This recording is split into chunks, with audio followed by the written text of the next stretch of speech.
بسم الله الرحمن الرحيم.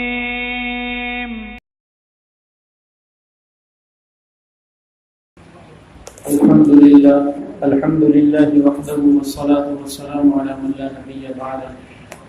أما بعد، عن أبي هريرة رضي الله تعالى عنه عن النبي صلى الله تعالى عليه وسلم قال: كيف أنتم إذا نزل ابن مريم فيكم وإمامكم منكم، أو كما قال عليه الصلاة والتسليم. گرامی قدر حضرات علماء کرام، معزز ساتھیو، آج ہم تمام کا جمع ہونا ایک عظیم مقصد کے تحت ہوا ہے. یہ وہی مقصد ہے جس مقصد کے تحت سیدنا ابوبکر صدیق رضی اللہ تعالیٰ عنہ صحابہ کرام کی جماعت کو لے کر مسلمہ کذاب کے خلاف کھڑے ہوئے تھے اور مستقل جنگ کی تھی. یہ وہی مقصد ہے جس مقصد کے تحت خاتم المحدثین حضرت علامہ کشمیری رحمۃ اللہ علیہ اپنی کمزوری بیماری کی حالت میں دیوبند سے آپ نے برہانپور کا سفر کیا تھا. شکیلیت کا جو فتنہ ہے یہ نئی قادیانیت ہے. قادیانیت کا ایک نیا روپ ہے کہ تاریخ بتا رہی ہے کہ جب بھی کسی نے مہدوی ہونے کا دعویٰ کیا ہے وہ بعد میں کچھ مدت کے بعد اپنے آپ کو مسیح کہتا ہے، اپنے آپ کو عیسیٰ کہتا ہے، اور اس کی سیدھی ضرب حضرت محمد رسول اللہ صلی اللہ تعالی علیہ وسلم کے مقام ختم نبوت پر ہے.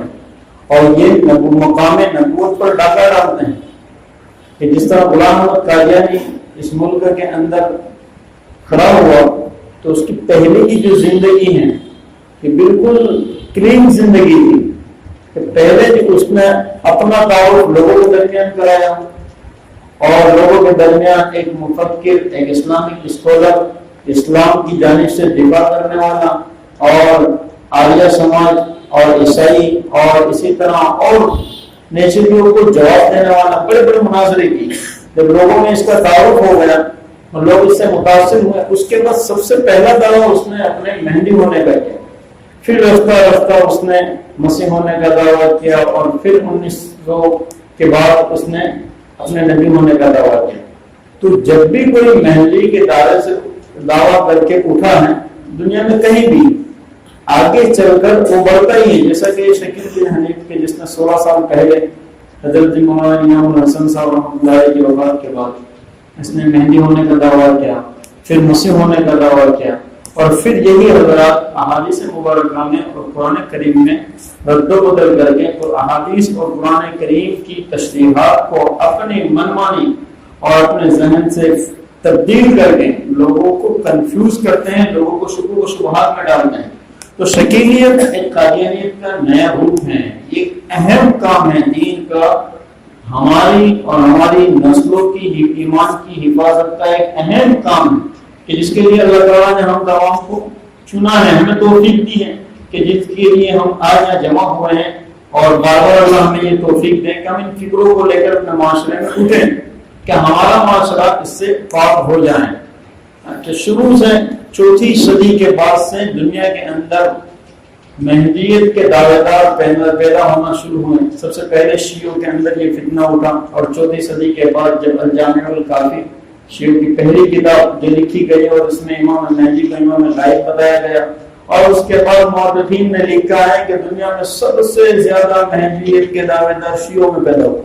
ایران کی جیلوں کے اندر آج بھی اتنے بند ہیں کہ وہاں کی حکومت باقاعدہ مہدیت کے دعوے کرنے والوں کو اندر جیل میں قید کر دیتی. 3000 کے قریب ایسے جھوٹے دعوے دار شیعوں میں. یہ بڑا فتنہ ہے. لیکن اس سے ہٹ کر مسلمانوں میں جب بھی کوئی مہدیت کا دعوے دار پیدا ہوا ہے مسلمانوں نے اس کو اس راستے سے ہٹایا ہے. اور بہت کم ایسے لوگ ہیں کہ جو اپنے جانے کے بعد اس دنیا کے اندر کوئی فرقے کی شکل رکھ گئے، کوئی فتنے کی شکل باقی رکھ گئے. جیسے غلام احمد قادیانی ہیں، محمد جون پوری ہیں. محمد جون پوری کے متعلق لکھا ہے کہ 9ویں صدی کے اخیر میں کہ اس ملک کے اندر اس نے مہدی ہونے کا دعویٰ کیا. اسی ہمارے صوبے کے علامہ محمد طاہر پٹنی نور اللہ مرقدہ اٹھے ہیں اور اکبر کے دور میں آپ نے یہ عہد کر لیا کہ جب تک میں اس فتنے کی سرکوبی نہیں کر لیتا اور گجرات کے سرزمین سے اور یہاں سے ان کا قلعہ گھما نہیں کرتا تب تک میں اپنے سر پر پگڑی نہیں پہنوں گا. اور اسی وقت اکبر نے گجرات پر چڑھائی کی اور گجرات فتح کیا. اور اکبر حضرت کے مقام و مرتبے سے واقف تھا اور فوراً آپ کی خدمت میں حاضر ہوا اور کہا کہ حضرت کہ یہ ہمارے حوالے کر دیجئے کہ یہ کام ہم کریں گے. اور اس وقت اکبر نے گجرات کا ولی عہد مرزا عزیز الرحمان کو بنایا. اور مرزا عزیز الرحمان نے تمام جون پوری کے محمد جون پوری تو مر چکا تھا لیکن اس کے بعد جو فتنہ رکھ کر گیا تھا تمام مہندیوں کو یا تو سولی پر چڑھایا یا ان کو سزائے موت دی. یہ فتنہ ختم ہوا لیکن کچھ مدت کے بعد پھر یہ فتنہ اٹھا اور اکبر نے ایک دین الہی قائم کیا اور ولی عہد مرزا عزیز الرحمان کو معزول کیا. پھر یہ اٹھا, پھر حضرت علامہ محمد طاہر پٹنی رحمۃ اللہ علیہ پھر کھڑے ہوئے اور آپ نے پھر یہی قسم اٹھائی کہ اس وقت تک میں جب تک یہ فتنہ ختم نہ کر دوں اپنی پگڑی نہیں پہنوں گا. اور اسی فتنے کے تحفظ کے لیے آپ گجرات کی سرزمین سے نکلے ہیں اکبر کی ملاقات کے لیے دہلی جا رہے ہیں. اندور کے قریب مہندیوں نے سازش کر کے علامہ محمد طاہر پٹنی نور اللہ مرقدہ کو شہید کر دیا.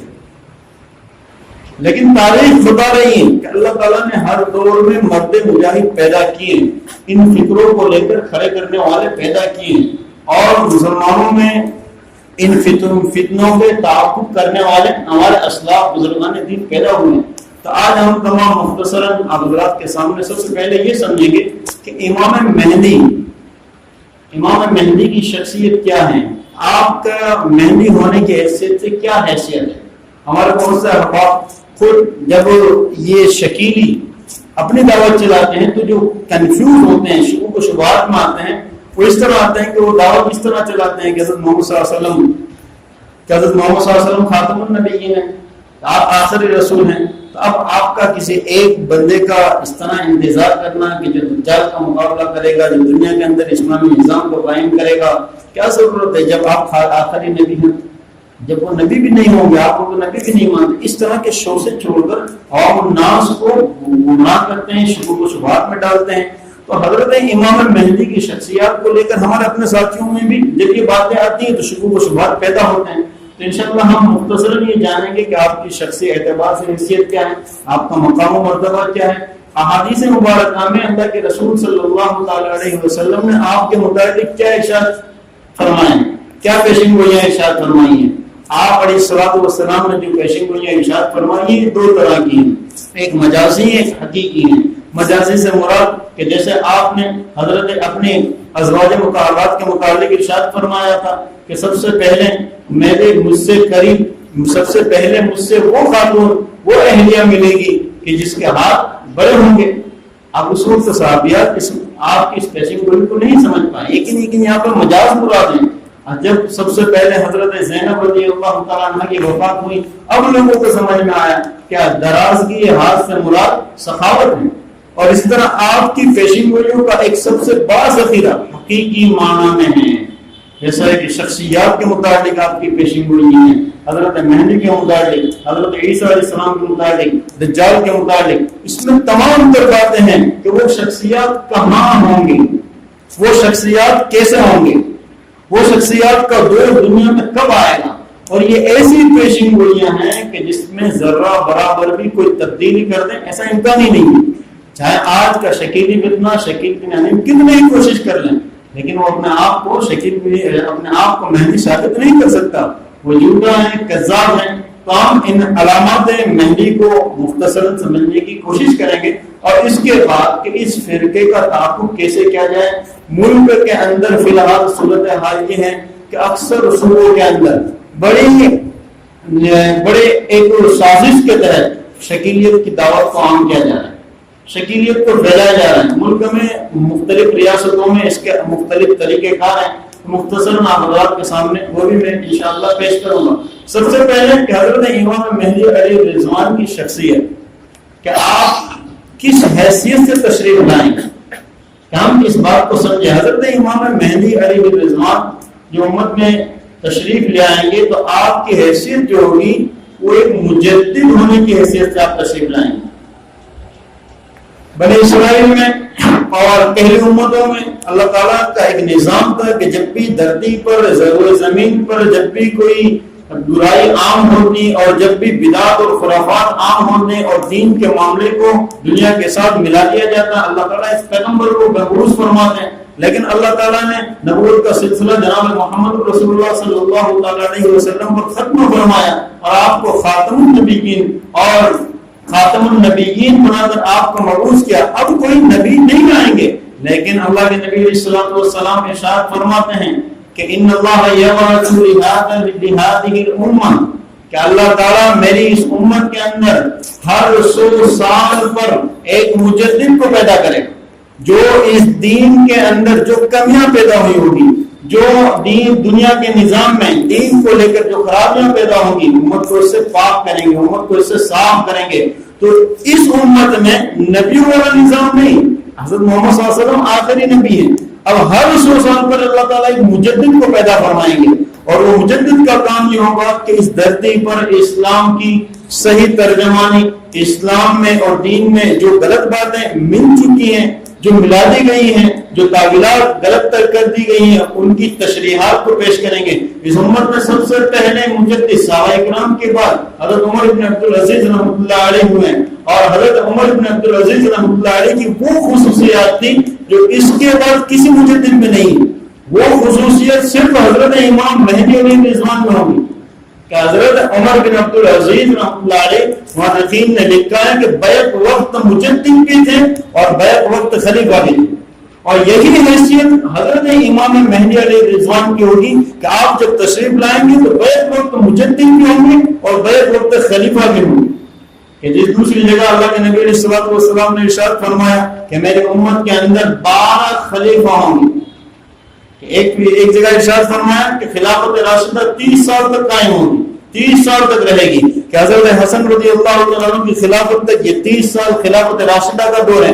اس کے بعد امت میں 12 خلیفہ آئیں گے۔ سب سے پہلے خلیفہ حضرت عمر بن عبدالعزیز کو مورخین نے بتایا ہے کہ اس کے بعد جو خلافت کا نظام چلا دنیا میں 1923 تک، اس میں مختلف خلیفہ ہیں، لیکن تمام خلیفہ اس میں مراد نہیں ہے، کہ اس میں بعض وہ خلیفہ ہیں کہ جنہوں نے خلافت کو علی منہج النبوہ قائم کرنے کی کوشش کی، جنہوں نے اپنے تئیں یہ نظام دنیا کے اندر اسلامی نظام کو نافذ کرنے کی کوشش کی۔ اس کے جو آخری کڑی ہیں، آخری خلیفہ ہیں، وہ حضرت امام مہدی علیہ الرضوان ہوں گے۔ اسی لیے احادیث مبارکہ میں ہے کہ آپ کا جو دور ہوگا وہ برکتوں والا دور ہوگا۔ آپ دنیا کے اندر نصارہ سے، یہود سے آپ جنگ کریں گے، آپ مسلمانوں کو ان یہودی سازشوں سے محفوظ کریں گے، آپ دین کی تشریح بھی کریں گے اور دنیاوی اعتبار سے ایک اسلامی نظام کو قائم کریں گے۔ تو حضرت امام مہدی علیہ الرضوان کی شخصی حیثیت ایک مجدد اور ایک خلیفہ ہونے کی حیثیت سے ہوگی کہ جو مقام صرف شروع میں حضرت عمر بن عبدالعزیز رحمۃ اللہ علیہ کو حاصل ہوا، یہی مقام آخری مجدد اور آخری خلیفہ حضرت امام مہدی علیہ الرضوان کو حاصل ہوگا۔ دوسری بات، احادیث مبارکہ میں اللہ کے نبی علیہ الصلوۃ والسلام نے حضرت امام مہدی علیہ الرضوان کے تعلق سے جو پیشین گوئیاں ارشاد فرمائی ہیں کہ اس کو بھی مختصراً ہم سمجھ لیں کہ یہ جو شکیلی فتنہ ہیں کہ یہ لوگ یہی کام کرتے ہیں کہ ان تمام روایات کو لوگوں کے سامنے پیش کرتے ہیں اور پھر اپنی منمانی شکیل نے جو تعویلیں کی ہیں، اس کذاب نے جو تعویلیں کی، اس کو لوگوں کے سامنے پیش کرتے ہیں۔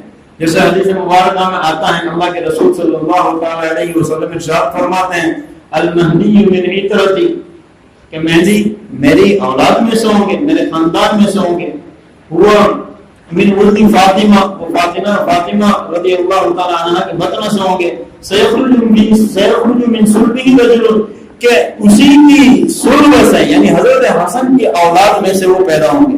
اب دیکھیے کہ یہ جو تمام تینوں روایتیں ہیں جو حضرت مہدی علیہ الرضوان کے خاندان کو بتا رہی ہیں، آپ کے مقام و مرتبے کو بتا رہی ہیں، اس پر شکل یہ تعویلیں کرتے ہیں کہ دنیا میں آج کسی کا خاندان محفوظ نہیں، دنیا میں کسی کا خاندان ہندوستان میں محفوظ نہیں ہے، کوئی حقیقی معنی میں کسی کو نہیں پتا کہ کون سید ہے، کون پٹھان ہے، کون شیخ ہے، کسی کو نہیں پتا۔ حالانکہ یہ منگلت تعویل ہے، ہم تمام جانتے ہیں کہ آج بھی ہمارے اس ملک میں کئی سینکڑوں ایسے خاندان ہیں جو سادات ہیں کہ جن کی نسلیں اور جن کا شجرہ صحابہ کرام کی جماعت سے ملتا ہے، اہل بیت سے ملتا ہے، ایسے کئی خاندان محفوظ ہیں۔ اور آج حجاز مقدس کے اندر ایسے کئی خاندان موجود ہیں یہ اس کا جھوٹ اور مکر و فریب ہے، ایسی تعویلیں حدیثوں کی کر کے لوگوں کو کنفیوز کرتے ہیں۔ اللہ کے رسول صلی اللہ تعالیٰ علیہ وسلم نے اسی طرح حضرت امام مہدی علیہ الرضوان کی ذات کے متعلق ارشاد فرمایا کہ حضرت امام مہدی علیہ الرضوان آپ کے نام کے متعلق ارشاد فرمایا، ایک تو آپ کا خاندان بتلایا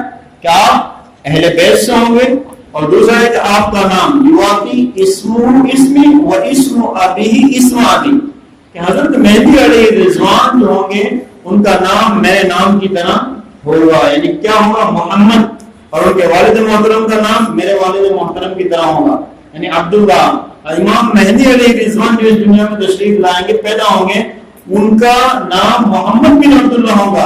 اب یہاں شکیل بن حنیف اس کا نام ہے، سب ان حدیثوں کی تعویلیں کی جاتی ہیں۔ میں نے ایک مختصر ایک کتاب سے چند روایتیں جمع کی ہیں اور اس میں اس کا تعاقب بھی ہے، اب حضرات کو تقسیم کیا جائے گا، اس میں یہی باتیں اس کو جواب دینے کی کوشش کی ہے۔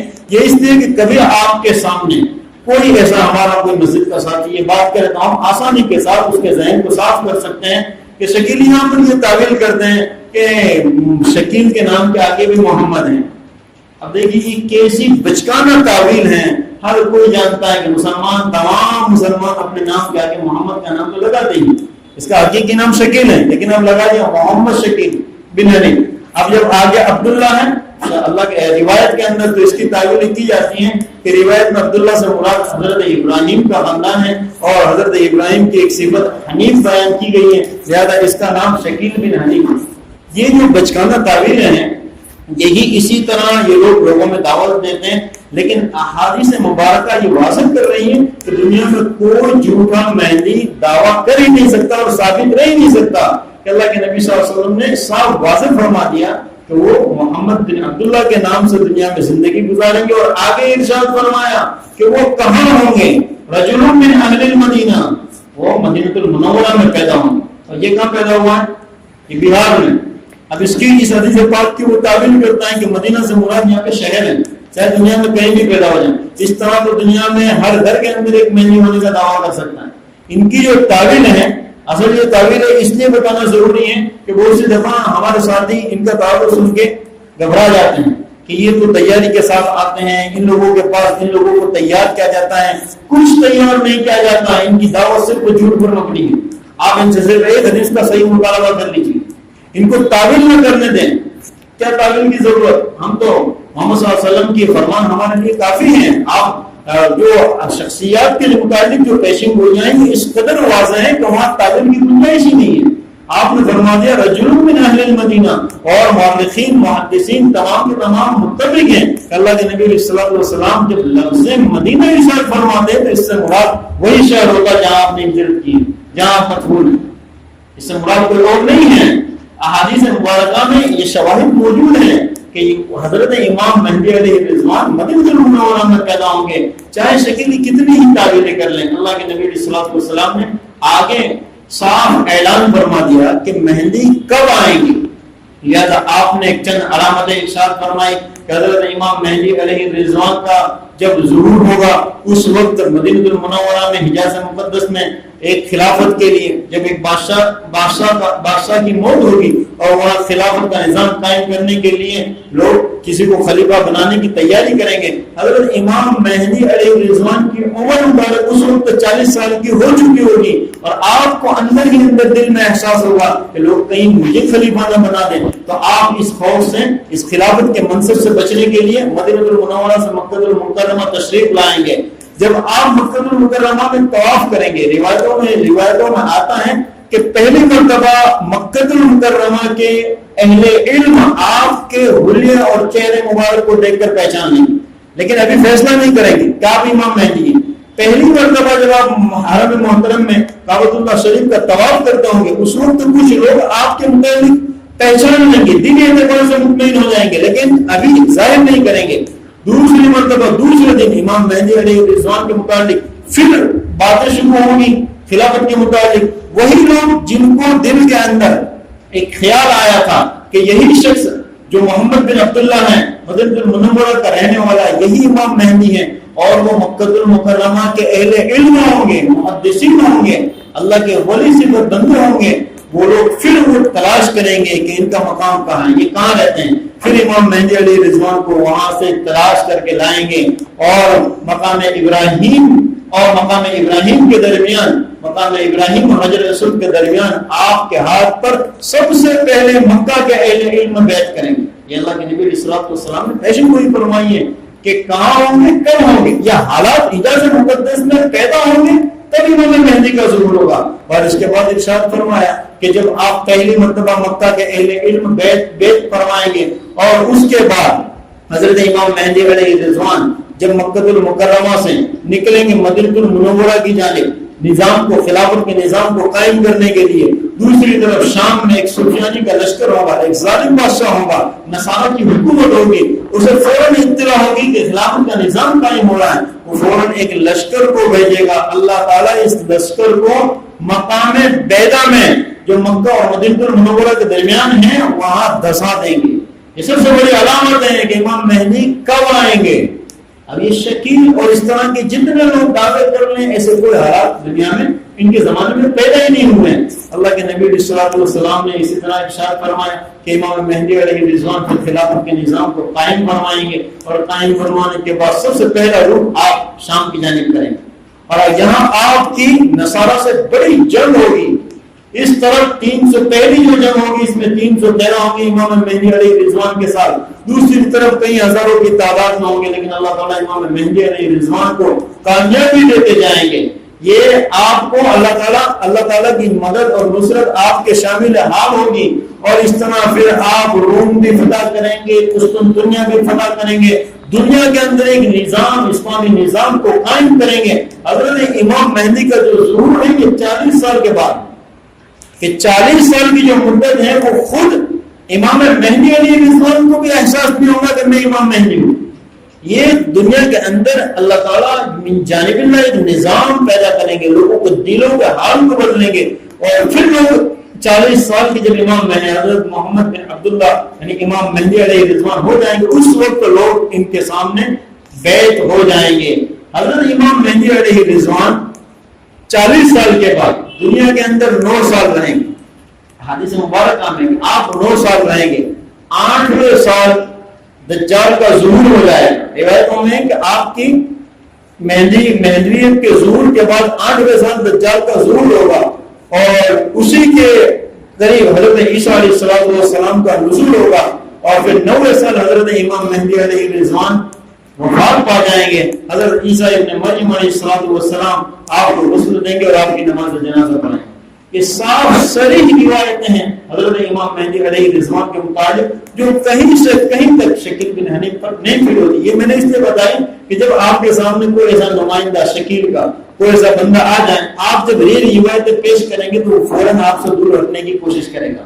اب ہم ان کے طرز عمل ہو جاتے ہیں کہ یہ وہ علامتیں ہیں کہ جن پر وہ شکیلی کبھی بات نہیں کرتے۔ ہاں ایک غیر معمول ساتھی نیا ساتھی ہے تو ان کے سامنے اس طرح کی باتیں شروع کر دیتے ہیں، لیکن کبھی کسی جانکار اور حدیثوں کا علم رکھنے والے سے کبھی اس پر بات نہیں کرتے ہیں۔ کبھی آپ پکڑ بھی لیں تو فوراً تعویلوں کا دروازہ کھول دیتے ہیں۔ ہرگز ان کو تعویلوں کا موقع نہ دیا جائے بلکہ سیدھا روایتوں پر بات کی جائے۔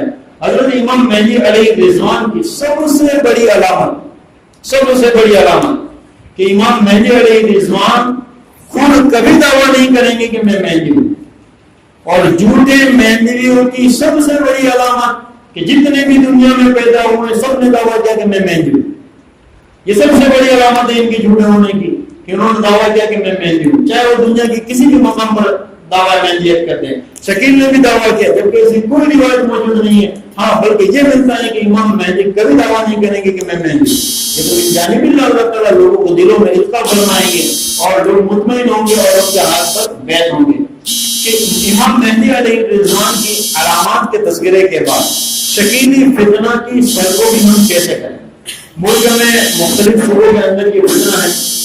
اپریل کے مہینے میں حیدرآباد کے اندر ایک رد شکیلیت مشاورتی اجلاس علماء کرام کا قائم ہوا تھا، جس میں ہمارے یہاں احمد آباد کی جانب سے ترجمانی کرتے ہوئے بلکہ پورے گجرات کی جانب سے ترجمانی کرتے ہوئے یہاں کے ذمہ دار علماء کی جانب سے میں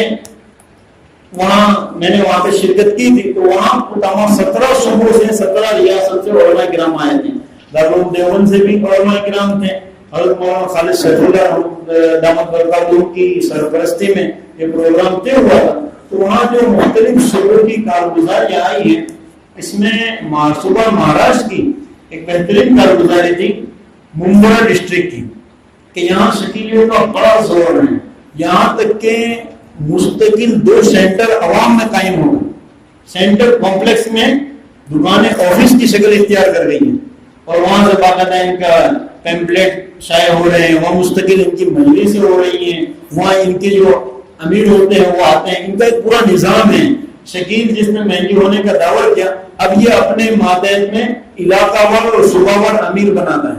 جب یہ لوگ کسی پر محنت کرتے ہیں اور اس کے ذہن سازی کر دیتے ہیں تو سب سے پہلے علاج صوبے کے امیر کے پاس لے جاتے ہیں. جلدی کسی پہ یہ اعتبار نہیں کرتے ہیں، بہت خفیہ طور پر یہ محنت کرتے ہیں. صوبے کے امیر کے پاس لے جا کر اس کے ہاتھ پر بیعت کراتے ہیں اور مطمئن کرتے ہیں. کچھ باتیں ہوتی ہیں، پھر ان سے کہا جاتا ہے کہ اب آپ دوسری بار آنا. جب دوسری بار ان کو اطمینان ہو جاتا ہے تو تیسری بار یہ شکیل بن حنیف کے پاس بیعت کے لیے لے جاتے ہیں، ڈائریکٹ نہیں لے جاتے ہیں. ہمارے گجرات کے اندر جو سینٹر ان کا بنا ہوا ہے وہ سورت کا پورا علاقہ ہے. یہاں سے بھی وٹوا میں بھی کچھ ساتھیوں سے جو ملاقات ہوئی، ہم نے 1-2 نوجوان ان کے پیچھے لگائے تھے جنہوں نے اندر گھس کر تمام معلومات حاصل کی. تو اخیر میں ان نوجوانوں کو بھی انہوں نے سورت لے جانے کی بات کی جو ہم نے نہیں جانے دیا ان کو. تو یہ ان کا ایک امیر طے ہوتے ہیں. تو ممبرا کی کارگزاری یہ آئی کہ وہاں بہت سے احباب اس سے متاثر ہو گئے. تو پھر وہاں پر ہمارے دعوت تبلیغ کے ذمہ داران اور مقامی علماء کرام نے مل کر اس پر غور کیا اور فکر کی کہ کیسے کام کیا جائے. تو وہاں کی یہ کارگزاری آئی کہ یہ لوگ یہاں پر اس لیے کامیاب ہوئے کہ یہ لوگ ہمارے دعوت کے کام کے اندر داخل ہوں. ان کا حلیہ وہ ہماری طرح ہی ہے، اور بلکہ یہ تو بتکلف ایسا حلیہ بناتے ہیں کہ مسجد میں دیر تک تلاوت کرتے رہیں گے، دیر تک ذکر و اذکار کرتے رہیں گے، ہاتھوں میں تسبیح رہے گی، پائجامہ اور زیادہ اونچا کریں گے، ٹوپی بالکل پوری نیچے تک سر ڈھکا ہوا ٹوپی پہنیں گے. بظاہر ایسا لگے کہ کوئی ہمارے علاقے میں ایک نیا اور ایک شریف انسان رہنے آ گیا ہے. اخلاقی طور پر لوگوں کو متاثر کرنے کی کوشش کریں گے. پھر یہ مسجد جماعت میں بھی بیٹھتے ہیں، یہ پھر 3 دن اور چلے کی جماعت میں بھی نکلتے ہیں. ہمارے ساتھی اس کا اندازہ نہیں لگا پاتے ہیں، اور ان کی ترتیب یہ تھی وہاں پہ کہ انہوں نے جماعتوں میں گھس کر اور اسی طرح ہماری مسجدوں میں ساتھیوں سے رابطہ کر کے علامت قیامت کی بات کرنا شروع کیا. سب سے پہلی ان کی ابتدا ایسے ہوتی ہے جیسے پہلے دوستی کرنے کی کوشش کی، ہمیں آپ سے کچھ دین کی بات کرنی ہے، اور اس طرح کرنے کے بعد پھر جو حالات ہیں فی الحال مسلمان اس جگہ پریشان ہیں، مسلمانوں پر ظلم ہو رہا ہے، ان کو سامنے لاتے ہیں. سامنے لانے کے بعد پھر چند روایتیں سامنے لاتے ہیں کہ نبی صلی اللہ علیہ وسلم نے فرمایا تھا قولیانیت عام ہو جائے گی، ننگاپن عام ہو جائے گا، میوزک عام ہو جائے گا. یہ سب اب وہ جو ختم ہوتا ہے وہ فوراً اپنی گردن کو ہلاتا نا، بات تو آپ کی صحیح ہے، یہ سب فرمایا تھا. اس طرح کر کے پھر اسٹیپ بائی اسٹیپ ان کا ایک طریقہ کار ہے، اسٹیپ بائی اسٹیپ اس کے ذہن کو متاثر کرتے ہوئے اس کو لاتے ہیں کہ اللہ کے نبی صلی اللہ علیہ وسلم نے ان تمام فتنوں کے بارے میں جو ارشاد فرمایا تھا، یہاں تک کہ آپ نے فرمایا تھا کہ فتنے اس طرح تیزی سے تمہارے درمیان آئیں گے کہ جس طرح تسبیح سے ایک دانہ نکال دیں اور باقی کے دانے گرتے ہیں، اس طرح تیزی سے فتنے تمہارے درمیان پیدا ہوں گے. ان فتنوں کے دور میں تمہاری جو رہبری کرنے کے لیے، تمہاری ایمان کی حفاظت کے لیے اللہ تعالیٰ امام مہدی کو بھیجیں گے. اب یہاں تک بات لاتے ہیں تو وہ سننے والا جو ہوتا ہے ہمارا نوجوان نیا ساتھی، غیر مانو ساتھی، وہ متاثر ہو جاتا ہے. اب وہ جاننے کی کوشش کرتا ہے کہ امام مہدی کون ہوں گے، کیسے ہوں گے، دجال کا بھی تذکرہ ہوتا ہے. اب یہ تعویلات کر کے اس طرح اپنی بات کو پیش کرتے ہیں. تو ممبرا میں تمام حضرات دعوت کے تبلیغ کے ذمہ داران اور وہاں کے مقامی علماء حضرات بیٹھے. تو وہاں یہ طے کیا سب نے مل کر، ایک تو یہ کہ علامات قیامت، حضرت امام مہدی علیہ رضوان کی علامات جو احادیث میں بیان کی گئی کہ ان کو ہم ایک ہی ساتھ جمعہ کے مجمع سے لوگوں کو واقف کریں. ہم ان فتنے کا نام نہ لیں، صرف امام مہدی علیہ رضوان کی اور قرب قیامت کے تعلق سے، علامات قیامت کے تعلق سے جو صحیح روایتیں ہیں لوگوں کے سامنے پیش کر دیں، تاکہ ہم جب سچے مہدی کا تذکرہ نشانیوں کے ساتھ کر دیں گے، نبی صلی اللہ علیہ وسلم نے جو نشان زد کیا ہے، جو علامتیں کر دیں گے، تو ہماری عوام بھی اس سے واقف ہو جائے گی. جب بھی دعوت آئے گی فوراً سمجھیں گے تو جھوٹا مہدی کبھی دعویٰ ہی نہیں کرے گا کہ میں مہدی ہوں. یہ بات لوگوں کو ذہنوں تک بٹھا دیں کہ تو مہندی کبھی دعویٰ ہی نہیں کرے گا کہ میں مہندی ہوں. اور اس کے بعد وہاں یہ طے ہوا کہ جب بھی ہمارے دعوت کے کام میں اب ان کو الگ کیسے کرنا ہے. اور سب جگہ مسجدوں میں مسئلہ ہوا, یہاں تک کہ کچھ مسجدوں میں ایسا ہی مسئلہ ہوا, اعتکاف میں بھی یہ لوگ بیٹھ گئے رمضان کے آخری عشرے کے, تو اس میں جہاں جہاں شناخت ہوئی وہاں سے ان کو نکالے گئے, جہاں مسجد جماعت میں تھے وہاں سے ان کو دور کیے گئے. پھر یہ طے ہوا کہ جب بھی ہماری جماعت میں جب روانگی کی بات ہوئی, یہ حیدرآباد کی وہاں مشاورتی اجلاس میں ممبرا کی کارگزاری آئی تھی کہ وہاں کے علماء اور ذمہ داروں نے یہ طے کیا کہ ہماری جب روانگی کی بات ہو تو اس میں دو باتیں خاص کرتے ہیں کہ ساتھی اس بات کا خیال رکھیں کہ آپ کے درمیان کوئی بھی علامت قیامت دجال اور امام مہدی علیہ الرضوان کے تعلق سے گفتگو کرتا ہے تو فوراً اپنے امیر صاحب کو اطلاع کریں, اپنے مقامی علماء کرام کو اطلاع کریں. اب اس طرح جب معاملہ ہوا, اب یہ لوگ یہاں سے چھٹنا شروع ہو گئے. الحمدللہ وہاں بڑا بہترین کام قابو میں آیا. دوسری ایک کارگزاری حیدرآباد کی تلنگانہ کی یہ تھی کہ تلنگانہ کے اندر اس فتنے کی سرگوہی کے لیے وہاں پہ گشتی گھر گشت کرنا, جیسا کہ ابھی حضرت مولانا ابھی صاحب نام کرتا تو کارگزاری لے رہتے ہیں, جیسا کہ ہم نے یہاں شروع کیا, ایسی مہم حیدرآباد میں شروع ہوئی. اور اس طرح علماء ہو جاتے تھے اور ہاتھ میں ایک پمفلیٹ رکھتے تھے وہاں کی مقامی زبان میں اور ہر گھر دے دیتے تھے امام مہدی علیہ الرضوان کے علامت, اور ان سے صرف اتنی دعوت دے دیتے تھے کہ آج کل پورے ملک کے اندر ایک نیا فتنہ دشمن اسلام کی جانب سے آیا ہے جھوٹے مہندی کا, لہذا آپ اس کے بارے میں پہلے سے واقف ہیں.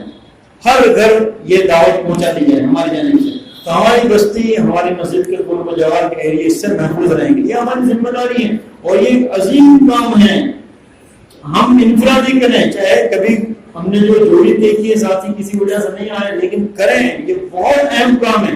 بہت کہ ہماری ان فکروں اور محنتوں سے انشاءاللہ العظیم یہ ہمارے علاقے میں یہ فتنہ ہے, یہ نیا ہے, چند ہی لوگ آئے ہیں اور سورت سے آئے ہیں. انشاءاللہ ہم نے اس کو فکریں لی اور لوگوں تک یہ پیغام پہنچا دیا کہ ہمارے یہاں اس طرح کے لوگ ہیں گردش کر رہے ہیں, تو یہ خود بخود اس خوف سے ہی یہاں سے نکل جائیں گے. اور یہ اللہ کا نظام ہے, وَقُلْ جَاءَ الْحَقُّ وَزَهَقَ الْبَاطِلُ, جب حق آئے گا تو باطل توڑے گا, لیکن شرط ہے کہ ہم کو لانا پڑے گا.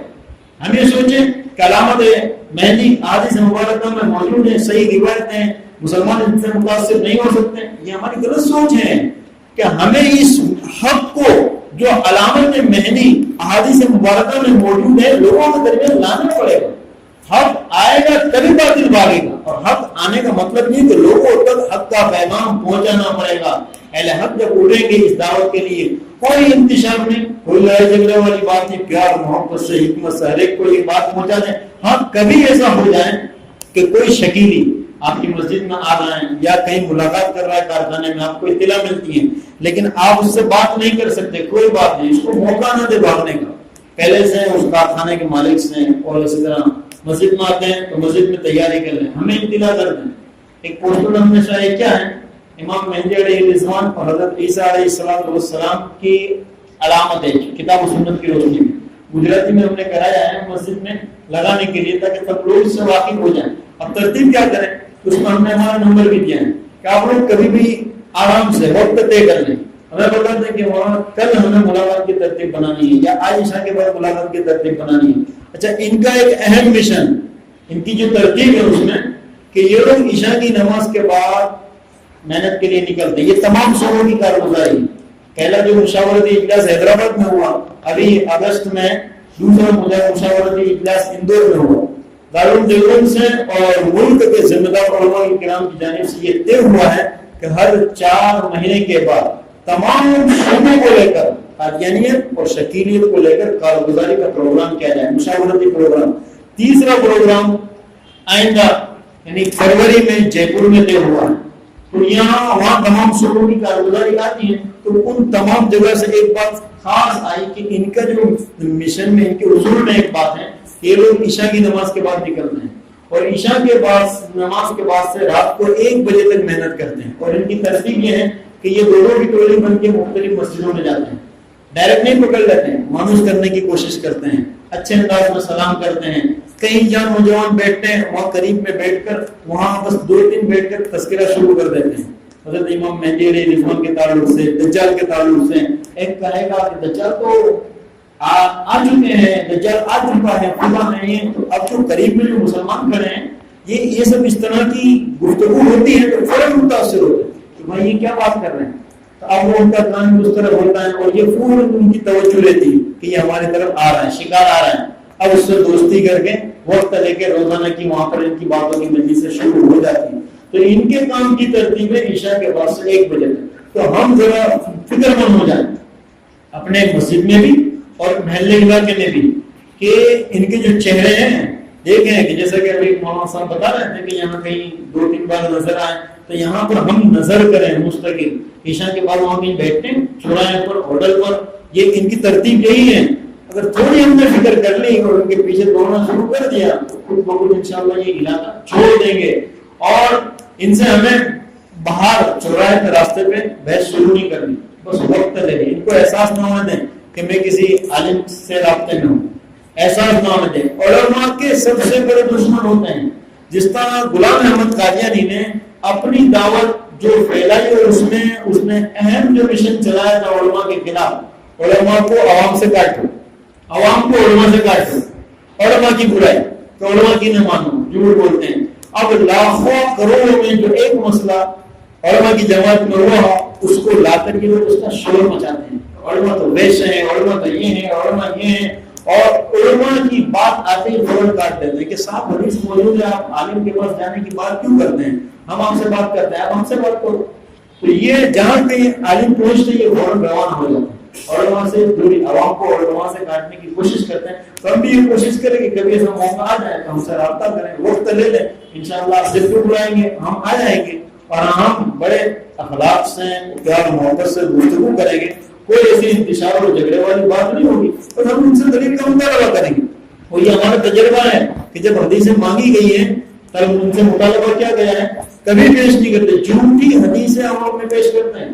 ایک روایت پیش کرتے ہیں کہ اللہ کے نبی صلی اللہ علیہ وسلم نے ارشاد فرمایا کہ جب فتنے تمہارے درمیان ظاہر ہوں گے اس وقت امام مہدی کا ظہور ہو جائے. حالانکہ ایسی کوئی روایت ہی نہیں کہ جب فتنہ، ایسی کوئی عمومیت کے اعتبار سے کوئی روایت نہیں ہے. اللہ کے نبی صلی اللہ علیہ وسلم نے تو صاف روایت ہے کب، کون اور کہاں ساری جگہ میں بیان کی. یہ جھوٹی روایتوں کی روایتیں بیان کر کے اس کی تعبیریں کر کے دعوت چلاتے ہیں. تو انشاءاللہ کوشش کریں اور جیسا مولانا صاحب بتا رہے تھے، مولانا علیہ السلام بتا دو کہ اس طرح ہم واپس جڑیں تو یہ کارگزاری شامل ہو. ہم کوشش کریں بہت جلد یہ فتنہ یہاں سے روانہ ہو جائے. یہی ہماری کوشش ہو کہ یہ ابھی ابتدا ہے. اگر زور سے اگر ہم نے ذرا جھٹکا لگا دیا اور محنت کی اور یہ سمجھ گئے کہ یہ متحرک ہو گئے تو یہ نکل جائیں گے. یہاں آنے سے پہلے یہ لوگ باپو نگر میں تھے، گومتی پور میں تھے. وہاں مستقل علماء کرام کے پروگرام ہوئے اور وہاں مستقل 1-2 شکیلیوں کے ساتھ سختی والا بھی معاملہ ہوا. تب وہاں سے انہوں نے وہ علاقہ چھوڑ دیا اور وہ یہاں پر آ کے بس گئے. اسی طرح اب یہاں بھی ہمیں فکر کرنی ہے اور ان کو یہاں سے کوشش کرنی ہے کہ یہ فتنے سے ہمارے عوام اور مسلمان